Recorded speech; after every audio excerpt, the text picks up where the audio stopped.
Hi YouTube, it's Little Bitty One, welcoming you in for week 16. Week 16. I cannot believe 16 weeks. It feels like just yesterday I was prepping for surgery. I'm coming to you a very happy girl this week, and here's why. My high weight was 270 pounds. My day of surgery weight was 265 pounds. My current weight is 233 pounds for a loss this week of 2 pounds, 37 pounds total, and my BMI is officially down to 40.0, so I am almost in the 30s of my BMI. Thank the Lord. I'm so excited. Yeah, super excited about this. You guys know I set this goal a couple weeks ago that I wanted to lose 2 pounds in a week. I would love if I could repeat it. I would love to say that I knew what I did this week to give myself a 2-pound loss, and I don't. I am super happy that the scale is moving again. I felt like I went from, my high weight was 270, so like I was barely in the 270s. And then I was out of the 60s super fast. And then I was out of the 50s super fast and out of the 40s super fast. And I feel like I've been in the 30s forever. Also, 231 pounds was how much I weighed when I started the HCG diet a few years ago. So now I feel like I'm back to my original high weight, if that makes any sense to you. When I gained back my weight, and I still haven't made this video, and I say all the time that I'm going to, I promise. Maybe when I'm traveling this week, I'm probably lying to you, but maybe when I am, I'll make it in a hotel room somewhere. Anyway, when I gained back the weight after I had legitimately starved myself for 2 years and poked and prodded myself, that gain was really awful. And to watch the scale go back up and to pull out my old fat clothes and things like that was really awful. And then to see that I put on an additional 40 pounds was just devastating. So now that I'm so very close to being at like my initial high weight, I think I'm starting to get excited about it. That being said, something that strikes a little bit of a nerve with me is that I've never felt like I understood how my weight is controlled. It feels like there's this strange X factor that I have yet to figure out or yet to find or yet to master that controls my weight. I felt that way when I was gaining weight. It was like, I had carrots yesterday and I'm up 3 pounds. I have no idea. I don't know what to tell you. I don't know what's happening. I don't know how I'm gaining weight. I don't know. And now that I'm losing weight, and I'm happy about that, I want that to be clear. I'm glad that this X Factor also works the opposite way. That's awesome. But again, I just don't really feel like I'm in control of why it is that I'm losing weight. And maybe that's crazy because I did remove 80% of my stomach. That's about as controlling as you can get if you really think about it. But yeah, I was out having drinks every night for like the last 2 weeks. I've been out, I was traveling, I ate out for every meal for a full week. I have had birthdays, I have had Super Bowl, I have had a wedding, I'm trying to get on the keto diet. I am not there. No. Last night I was at Quality Italian for dinner for work. So like I had 2 protein shakes and I had some tea and I had cauliflower mash, which by the way, if you have not made cauliflower mash, you are missing out. Get on it. I don't care if you're doing keto or not. It is one of the most delicious things I've ever had in my life. And it is 1/10 the number of carbs as mashed potatoes. Just saying, do what you need to do, but it was a huge win. So I've been really good during the day, and then we went out to Quality Italian for work, And granted, I was only able to eat so much because I had my itty bitty sleeve. But like they have this chicken parm thing. I can't even. The chicken parm is the size of a pizza. They cut it like a pizza. You get a slice of it as though it's a pizza, but it's all chicken parm. There's no bread. I mean, there's breading. It's chicken parm, but like it's not like a chicken parm pizza. It is a chicken parm the size of a pizza. And if you go there, you're getting it. You're getting it for an appetizer. That's what happened. You're having chicken parm for a freaking appetizer. So we got it, and I ate like the smallest half of the smallest piece that they cut. And then I got a steak. I tried to keep it as protein saturated as I possibly could, but let's be honest, it was not a healthy meal. I had a glass of wine with dinner, and then we went out and I had a 7 and 7 because I wanted whiskey and everybody else was drinking it. And so when I woke up this morning, I was like, I do not want to see what the scale is going to say. Like, I did nothing to warrant any loss at all. And I got on and I was down 2 pounds, and I'm coming up on my period. I, honest to God, do not understand it. And so that makes me nervous because that feeling of not understanding why I was gaining and now not understanding why I'm losing is a very different feeling of just feeling out of control. I know last week I said I need to trust the process, and okay. But when it comes time for me to do maintenance, and maybe that's what it is, I need to wait until I have to focus on maintenance, and that's when I learn how to do that. But I feel like I would like to have a better idea. I don't know. Maybe I'm just asking too much.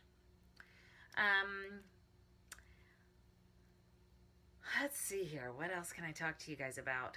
My hormones feel like they're evening out a little bit. For the first couple of months, like a week and a half before my period, I was getting so ravenously hungry. I noticed that I'm eating more calories now than normal, but it's like 150 a day, maybe 200 more a day, and it's not the same ravenous feeling. I don't have it as much. So though I feel like everything's sort of balancing back out. I was really surprised by how much my hormones were affected by the surgery. So look out for that. I wanted to say hello to my new subscribers. I forgot to say that last week. I'm up to 50 subscribers, which is awesome. Thank you all for inviting me into your personal, whatever, room, home, office, wherever I'm at. It's really good to see you. I know that I have a few subscribers who are coming up on their surgery dates. So if that's you, please put them down in the comments so I can think about you. And send good positive vibes your way. Let me know the date and which surgery you're having. Even if it's not VSG, I am totally on board with whatever you decide was right for you. NSVs this week. My shoes are getting too big. My clothes are getting too big. My jackets are getting too big.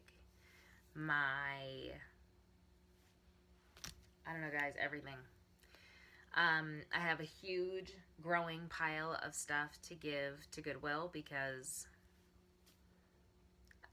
I just, whatever. It's crazy. It's crazy seeing all this stuff that's not ever gonna fit me again. So crazy. Such a good feeling.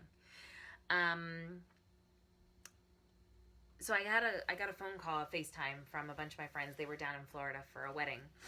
And my friend Pete's wife, who I've known for years and adore, said, Connie, I have a bone to pick with you. And I was like, oh God, what did I do? And she's like, you've had this surgery. It's this big deal, whatever. And she's like, and all we get on Facebook are these teaser photos of your face. Like, what's going on with that body, girl? What's going on? And I said, I'm not trying to hide anything. I think it's that I just don't feel like I see it really yet in my body. And so, I don't know. I just don't want to post it. I don't know. I just don't think about it. I said, but I think I posted a photo from this past weekend. I had a wedding. I think there's a photo in there that shows me from like the knee up, so you can see. my friends had hooked up the phone that I was being FaceTime on to the big screen TV mounted on the wall, so my face was already there. They pulled up this picture and put it up on the screen. I think I need some better friends that understand boundaries. But anyway, they pulled it up, and all I could hear, because now the FaceTime was paused because the same person operating the FaceTime was now looking at pictures, all I could hear was everyone like shrieking and going nuts over this picture. And I was like, what's wrong? And they said, you know, you look unbelievable. I cannot believe how much you've lost. This is so crazy. Fat brain lies to you is all I can say. I don't feel like I can see it. I would love to be as excited as other people are, and I know that it's because I see myself every day, blah, blah, blah, blah, blah. But my coworker today said the same thing. She said, I see you every day. I don't feel like I typically notice it. She's like, but today you look fabulous. I don't see it. And I don't realize that things are too big for me until something crazy happens, or like until I go to the bathroom and like I'm pulling up dresses and I just got all this like material and I'm like, oh, this might be too big for me now. It's yeah, I just don't notice it, and I am excited for the day when I don't have fat brain anymore, but I 100% do. So I'm gonna post at the end of this, I'm gonna post a side-by-side photo of like just before surgery, like a couple weeks before, and then from this past weekend. I don't feel like I can see it in my face. I see a big difference in my face. I just don't feel like I see a big difference in my body, but I'm gonna put it on there. Let me know if you, whatever, if you agree with me, if you disagree with me, whatever. I just don't feel like I see it, but whatever. I'm definitely starting to notice some attention. It's a little bit different, men and women. This was something that I struggled a lot with when I lost a bunch of weight on my HCG diet that I did a while ago. Again, something else I'll get into, but it was really upsetting to me that I felt like people were deciding my worth based on my weight, and it was really upsetting for me, and it was really hurtful, and I did not deal with it super well. And so now, losing weight a second time around, I've talked to my therapist that I adore, and I feel like I understand a little bit better the psychology behind it, that I need to not be so uber sensitive to that it's not them judging me for, you know, or feeling like I'm worth more or less to them. It's a comfort level. People are, for better or for worse, more comfortable with thin people. They feel like it's easier to approach thin people. Thin people are more relatable. Thin people are more people that they want to be seen with, or that they're more comfortable with. It's awful. It's a horrible, horrible, horrible reality to be faced with, and it's a terrible part of humanity, but it is part of our makeup. It's the way it goes. So I'm definitely starting to notice that again, like around the office and walking down the street and when I'm out, and I'm trying to focus this time more on like feeling more connected to people and embracing that aspect of it than being angry, bitter, cynical Connie that I'm so good at being sometimes. But that's definitely something that I'm noticing and trying to appreciate. So that's kind of it, guys. I'm traveling the end of this week. Like I said, so I'm trying to eat keto friendly. I'm trying to be smart about it. We'll see what next week brings. If it brings another 2-pound loss, I will be super happy. Yeah. We'll see how it goes. Wish me luck. I hope you guys are all having a really good week. I hope you're having success. And I look forward to talking to you next week. Have a good one, guys.